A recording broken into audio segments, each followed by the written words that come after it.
Hello students, good evening. I hope you all are well. So आज हम banking law में third unit में next topic पढ़ते हैं डीआरटी। डीआरटी क्या होता है? डेब्ट रिकवरी ट्रिब्यूनल। सो पहले हम ये देखेंगे कि डेब्ट रिकवरी ट्रिब्यूनल होता क्या है, इंट्रोडक्शन क्या है, मीनिंग क्या है, डेफिनेशन, ये सब चीजें देखेंगे। तो जैसे कि हमारे कोई बैंक के जो लोन्स होते हैं, एसेट्स होते हैं, अगर उनपे कुछ डिफॉल्ट हो जाता है तो उसकी रिकवरी के लिए हम नॉर्मली जो केस डालते हैं वो कहाँ डालते हैं? कोर्ट में डालते हैं। एज पर इंडिया में सबसे नीचे जो कोर्ट आती है वो सेशन कोर्ट आती है, देन आपकी डिस्ट्रिक्ट कोर्ट्स आती है, देन आपकी हाई कोर्ट्स आती है, देन आपकी सुप्रीम कोर्ट आती है। तो ये प्रोसेस है।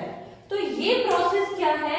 पहले कोई नॉर्मली सेशन कोर्ट में डालेगा, फिर डिस्ट्रिक्ट कोर्ट में डालेगा, then high court, then supreme court. तो इतना टाइम लग जाता है कि रिकवरी होते होते उस अमाउंट की जो एक्चुअल वैल्यू होती है, जो एक्चुअल अमाउंट होता है, वो इंक्रीज से डिक्रीज हो जाता है। बढ़ता नहीं है अमाउंट, बल्कि सुप्रीम कोर्ट जाने तक वो डेब्ट जो लोन्स देती है, जो लोन बैंक लोन देती है, वो डेब्ट की जो अमाउंट होती है, एसेट्स की जो अमाउंट होती है, वो डिक्रीज हो जाती है। तो ऐसा क्या हुआ कि डेब्ट रिकवरी ट्रिब्यूनल कोर्ट बनानी पड़ी गवर्नमेंट को। तो गवर्नमेंट ने ये सोचा कि अगर 20 लाख तक, 20 लाख से अमाउंट, 20 लाख की अमाउंट या 20 लाख से ज्यादा अमाउंट हुई तो क्या करेंगे, उसके लिए एक गवर्नमेंट ने अलग बैंक बना दिया। अब बात करते हैं, DRTs are special type of court for effecting recovery of due of bank and financial institution. तो ये पॉइंट क्या कहता है कि डीआरटी एक स्पेशल टाइप ऑफ कोर्ट है। किस लिए है?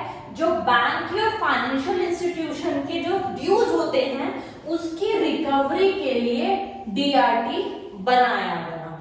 देन अब बात आती है, बहुत सी बार एग्जाम में ये क्वेश्चन आता है कि डीआरटी कौन से एक्ट के अंडर आता है। तो DRT are established under the recovery of डेब्ट due to banks and financial institution act 1993। तो डीआरटी क्या हुआ? डेब्ट recovery tribunal. Tribunal means as type of court. तो ये डीआरटी किसके अंडर आता है? ये आता है आपका रिकवरी ऑफ डेब्ट due to bank financial institution act 1993। और ये जो एक्ट है, ये किसने बनाया? ये act established by government of India. Then ये कब एस्टेब्लिश्ड हुआ? ये हुआ 24 जून 1993। और ये कोर्ट कैसी है? ये कोर्ट क्वाजी जुडिशरी है। ये प्रॉपर तरीके से एक्चुअल कोर्ट नहीं है।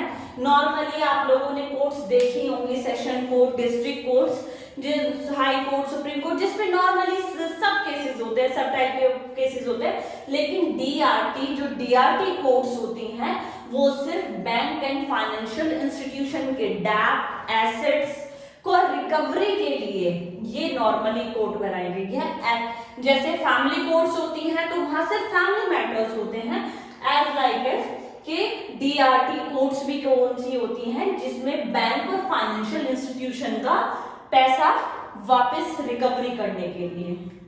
इसमें एक और बात आती है कि ये पैसा किस तरह का पैसा होता है? जो बैंक्स या फाइनेंशियल इंस्टीट्यूशन लोन्स देती हैं, एसेट्स देती हैं, जब उसमें डिफॉल्ट आ जाता है तो क्या नॉर्मली जो पर्सन होता है वो, जैसे लाइक हम ये कोर्ट्स हैं, ये जो नॉर्मली ये कोर्ट्स हैं एज पर हमारी इंडिया, तो यहाँ किसी पर्सन के अगेंस्ट, किसी कंपनी के अगेंस्ट, किसी फर्म के अगेंस्ट तो यहाँ केस डालते हैं। लेकिन डीआरटी में कौन से केसेस डालते हैं? बैंक्स और फाइनेंशियल इंस्टीट्यूशन से जो रिलेटेड केस होते हैं, जहां उनका लोन्स, एसेट्स, डेब्ट्स रिकवरी करने के लिए, जो उनको जो ह्यूज अमाउंट पे जो लोन देती है बैंक, उनका जो रिकवरी नहीं होती, उनका जो एसेट्स नहीं मिलता, तब ये डीआरटी पे केस डाला जाता है डीआरटी में। तो इसलिए डीआरटी क्या है? डीआरटी डेब्ट recovery tribunal court bank and financial institution की रिकवरी के लिए बना है।